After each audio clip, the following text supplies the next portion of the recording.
Welcome to another episode of Issues of the Mind.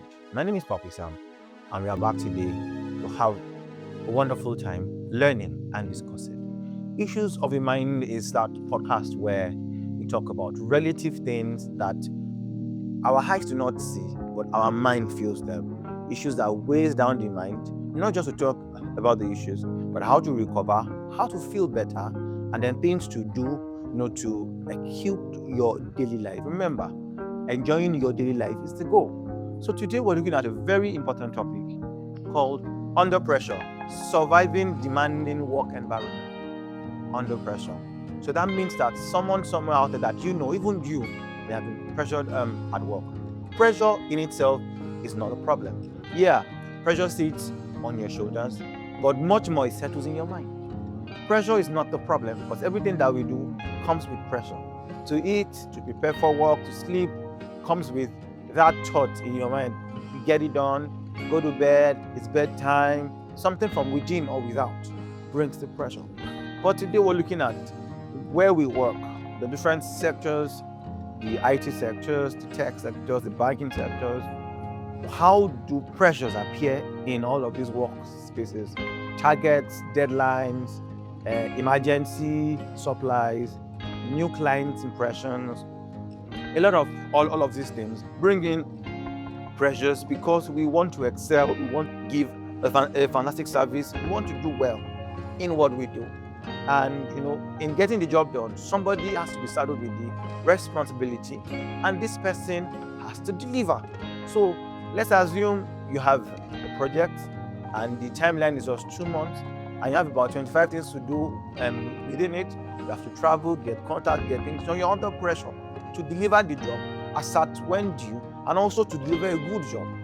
So every profession, every job comes with a sheer level of their pressure. But remember that you are not your job, and you value much more than your job. But then pressure is a normal thing that comes. But when it is too much, when it is excessive, that is where we begin to take a cursory look at how to handle pressure in workplaces that are demanding and in work environments that are demanding. Pressures can be as a result again of the city where you live in. For example, Lagos, Nigeria, where you have to be up at 4:30 a.m. in the morning to make it to work at 7 a.m. And there's so many people on the road at the same time, rush hour traffic, that mass movement alone becomes a problem. That is going to work and returning as well. So I'll share this story with us so we can learn. Olusola works in the banking sector. Olusola loved his job and is doing so well. Olusola has been in the banking sector for over 20 years, but then he lives in a very busy city where he has to be up as early as 4 a.m. to get to work 6 a.m. so that at least when work starts for 8 a.m. is fresh and good to go. So, and because of the nature of the city, he wakes up early, he gets little time to sleep.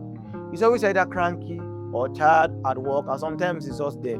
He's just zone off. The pressure became so much that it started affecting his children and his wife, because he had little on time for the children. He barely sees them. Even the wife, they barely have time together, and the woman was getting tired. So a point came where the woman suggested that probably they should embrace a divorce, that everybody go their separate ways, because it seems as though Olusola loves his job more than his family and more than his life. Olusola would often also fall ill. Malaria today, body pain next, feeling dizzy next, because he barely even feeds well, because he has to deliver. He has to make sure that he is on point with his job. Yeah, and then he would fall ill at different times. So one day, one of his friends told him, have you thought of seeing a therapist? Have you thought of,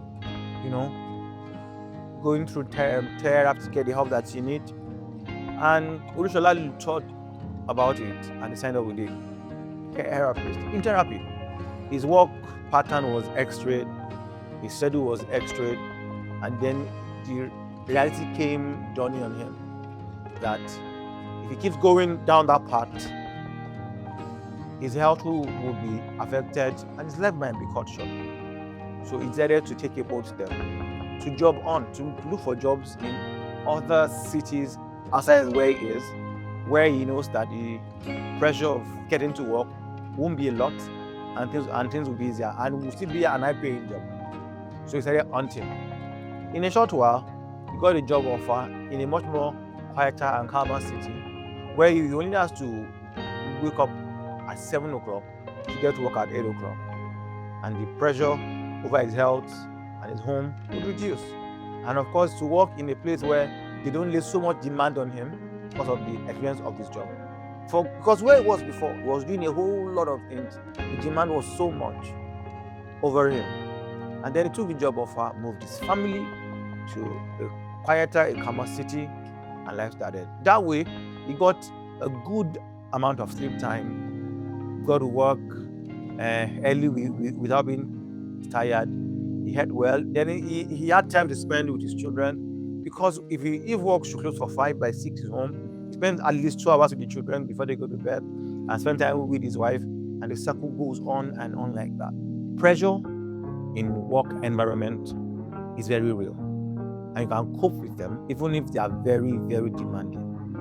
And that's the beauty of the story of Olusola that I just shared with us, to realize that you can make your own decision. You can decide on what you want and how you want it to be. So you are not your job. Your job does not decide your life. You decide the job. A lot of times people get carried away and deeply neck deep in their jobs, that their job demands everything that has to do with them. Some people even lose their marriages, lose their friendships, lose their relationship because of the job, because they have a target to get to the peak of their career. And everything that we do comes with a price to pay. So our thought today is that we are able to understand the nature of our job, how it works, and how we can manage pressure. Pressure comes in various ways and in different ways as well. And I want you to understand something clearly today, that you can cope with pressure. But when pressure becomes a problem, when you're tired often, you have headache, your health is affected, when there are a lot of negative occurrences around your job, when pressure becomes detrimental to you, you should take a back seat, reevaluate things, and see where you can start afresh. Olusola did the same thing. He took a back seat from an advice that a friend gave to him. He decided to go and seek help, and he got the help that he needed. I don't know who you are, but wherever you are and you're seeing this, I need to reevaluate the pressures you receive at work and how demanding it is. I think you should go on and quickly do that. Remember, jobs would always be there, but your life will not always be there. It means that you need to put yourself first, put your health first, put your mind first. Because if anything happens to you, I tell you, your employers will employ somebody else almost immediately. If at work today, as you are seeing this, you fall down and die, tell you the truth, by tomorrow morning, somebody else will take your job. So you see, your value is beyond your job. So let's do it this way.